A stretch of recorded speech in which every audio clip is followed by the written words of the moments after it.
আপনি কি চাচ্ছেন আপনার ছবির পিছনে যে ব্যাকগ্রাউন্ড আছে সেই ব্যাকগ্রাউন্ড জাস্ট এক ক্লিকে রিমুভ করে দিতে? আমরা আজকে ফটোশপের একটি এআই সম্পর্কে জানবো, সেখান থেকে কিভাবে আপনার ছবির পিছনে ব্যাকগ্রাউন্ড রিমুভ করতে হয় সেটি দেখব। আপনি যদি আমার চ্যানেলে নতুন হয়ে থাকেন তাহলে অবশ্যই সাবস্ক্রাইব করে সাথে বেল বাটনটি ক্লিক করে রাখবেন, আর ফেসবুক থেকে দেখে থাকলে অবশ্যই লাইক দিয়ে একটা ফলো দিয়ে রাখবেন, আর বেশি ভালো লাগলে একটা শেয়ার দিতে ভুলবেন না। তো আমরা ডেস্কটপে চলে যাই, সেখান থেকে দেখিয়ে দিচ্ছি কিভাবে কি করতে হবে না করতে হবে বিস্তারিত। তো চলে আসলাম আমরা ডেস্কটপে। তো আমরা যে ছবিটার পিছনে ব্যাকগ্রাউন্ড রিমুভ করব সেই ছবি দুটো অলরেডি আমি ডেস্কটপে নিয়ে আসছি। এই যে এই দুইটা ছবি। আর এখানে আপনারা দেখতে পারতেছেন একটা ওয়েবসাইট, এটা ডিসক্রিপশনে লিঙ্ক দিয়ে দেওয়া আছে, ওখান থেকে আপনারা ক্লিক করে চলে যেতে পারেন বা সরাসরি আপনারা চলে যেতে পারেন www.adobe.com/express এখানে। তো এখানে সাইন ইনের প্রয়োজন পড়ে, আপনার যদি অ্যাডোবিতে অ্যাকাউন্ট করা থাকে তাহলে আপনি সাইন ইন করে নেবেন, আর অ্যাকাউন্ট যদি করা না থাকে তাহলে সাইন আপ করে অ্যাকাউন্টটা করে নেবেন। তো আমি এখন সাইন ইন করবো না, আমি জাস্ট এখান থেকে হচ্ছে আপলোড ইওর ফটো এখানে ক্লিক করব। ক্লিক করার পর এরকমের ইন্টারফেস চলে আসবে, বলছে drag and drop an image. তো আমি এটাকে একটু ছোট করে নিই। তো এখানে দেখেন দুইটা ছবি আছে, একটা ছবি হচ্ছে আমার সিম্পলভাবে একটা ছবি আছে, আর একটা একটু জটিল ছবি আছে, পিছনে ব্যাকগ্রাউন্ডগুলো একটু অন্য টাইপের।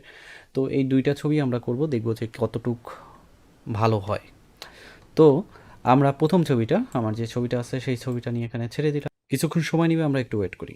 তো আমাদের ছবিটা কিন্তু অলরেডি হয়ে গেছে এবং ভালোই এটার পিছন থেকে ব্যাকগ্রাউন্ডটাকে ফেলে দিছে এবং বোঝা কিন্তু যাচ্ছে না। তো আমি এখান থেকে যদি ডাউনলোডে ক্লিক করি, ডাউনলোডে ক্লিক করার পর এরকম চলে আসবে। আপনার যদি অ্যাকাউন্ট না করা থাকে তাহলে সাইন আপ করে নেবেন, আর অ্যাকাউন্ট যদি থেকে থাকে তাহলে জাস্ট সাইন ইনে ক্লিক করবেন। ক্লিক করার পর আপনি এখানে তিনভাবে আপনি এখানে হচ্ছে লগ ইন করতে পারতেছেন, সেটা হচ্ছে গুগলের মাধ্যমে, আপনার ফেসবুকের মাধ্যমে এবং অ্যাপেল আইডির মাধ্যমে। তো আমি হচ্ছে কন্টিনিউ উইথ গুগল এখানে ক্লিক করব, যেহেতু আমার অ্যাকাউন্ট খোলাই আছে। দেন আমি ইমেলটাকে দেখিয়ে দিলাম, একটু সময় নেবে। এখান থেকে নোটিফিকেশনটা আমরা বন্ধ করে দিব। ডাউনলোডিং হচ্ছে, যেহেতু আমরা ওইটা করছিলাম ওটা ডাউনলোড হয়ে যাবে অটোমেটিকলি। এই যে উপরে চলে আসছে মাই প্রজেক্ট 1 PNG। তো এ বাদেও আমরা যদি এই ছবিটা যেহেতু ছোট আছে, আমরা এটাকে যদি একটু বড় করি, বড় করে আমি এই সেন্টার পজিশনে নিলাম। নেওয়ার পর আমি ডাউনলোডের এখানে ক্লিক করলে কয়েকটা ফরম্যাট পেয়ে যাবো, একটা হচ্ছে পিএনজি, একটা হচ্ছে পিএনজি ট্রান্সপারেন্ট, আর একটা হচ্ছে জেপিজি, আর একটা হচ্ছে পিডিএফ। তো আমাদের পিএনজি ট্রান্সপারেন্ট এটা আমরা নিব। নেওয়ার পর আমরা স্টার্ট ডাউনলোড করলে পরে আমাদের এটা ডাউনলোড হয়ে যাবে এবং এখানে আমরা দেখতেই পারতেছি, এখানে জাস্ট আমরা ক্লিক করলে দেখেন এটা কিন্তু চলে আসে এবং রেজুলেশন কিন্তু যথেষ্ট ভালো। সো এটাকে আমরা ক্লোজ করার পর আমরা আগের সেই অবস্থানে ফেরত গেলাম। ফেরত যাওয়ার পর আবার আপলোড ইওর ফটো এখানে ক্লিক করলাম। ক্লিক করার পর এটাকে একটু ছোট করে নিই, বা ছোট না করে আমরা এখানে ক্লিক করে ব্রাউজ অন ইওর ডিভাইস ওখান থেকে দেখিয়ে দিতে পারি। তা আমার ওই জটিল ছবিটা আবার এখানে নিয়ে আসলাম, আনার পর দিলাম। দেখা যাক কিছুক্ষণ সময় নেবে, কতটুক নিখুঁত কাজ করে সেই জিনিসটা আমরা দেখব।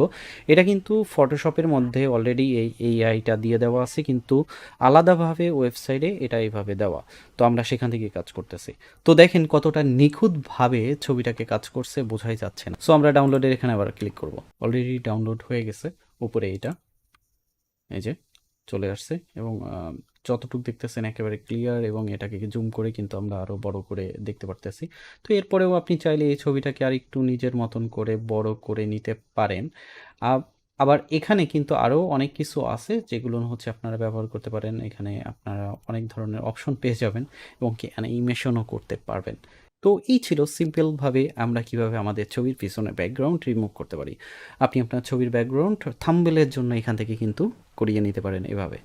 তো এই ছিল আজকের ভিডিওটি। যদি ভালো লেগে থাকে তাহলে অবশ্যই একটা লাইক দিয়ে দিবেন। এই ধরনের ট্রিক্স পাওয়ার জন্য আমার চ্যানেলটিকে সাবস্ক্রাইব করে সাথে বেল বাটনটি ক্লিক করে রাখবেন, কারণ পরবর্তী ভিডিও নোটিফিকেশন সাথে সাথে পেয়ে যাবেন। আর যদি ফেসবুক থেকে দেখে থাকেন তাহলে অবশ্যই একটা লাইক দিয়ে শেয়ার করতে ভুলবেন না। দেখা হবে পরবর্তী ভিডিওতে নতুন কোনো টপিকস নিয়ে আপনার সামনে। ততক্ষণ পর্যন্ত ভালো থাকুন, সুস্থ থাকুন, আল্লাহ হাফেজ।